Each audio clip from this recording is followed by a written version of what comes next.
iar Tudor Iacob și Claudia Iacob, copiii lui Petre, sunt amândoi implicați până la gât în afaceri cu imobiliare și combinații cu clanurile interlope.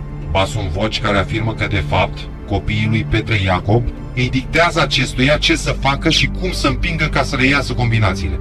Mai mult, se spune că ei ar impune, prin intermediul tatălui lor primar, cine ocupă pozițiile de șef de servicii, de exemplu la urbanism, cea mai păcătoasă direcție din primărie într-un oraș precum Popeșle-Ordeni, unde dacă nu faci bani din imobiliare, te numești sărac.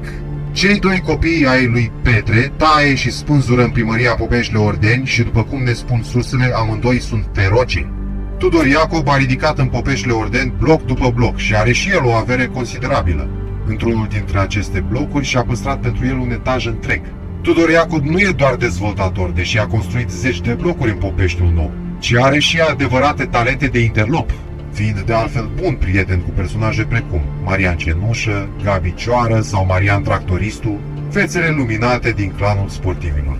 Sursele noastre spun că, deși prin 2020 s-au certat în stil mafiot, acum Tudorel și băieții din clanul sportivilor se joacă de-a campanie electorală pentru Petre Iacob.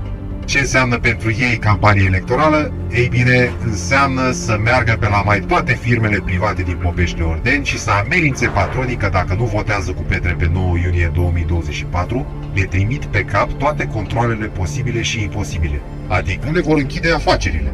Și nu sunt doar zvonuri. Dovada este că deja două afaceri private au fost închise după ce Tudorel Iacob a pus controalele pe patroni, pentru că aceștia aveau alte opțiuni politice. Este vorba despre probabil cel mai apreciat restaurant din oraș, La Rogoji, și o cofetărie la fel de apreciată, Casa de Dulciuri. Ambele au fost închise, cel puțin temporar, la comanda Tudorel Iacob și clanul sportivilor.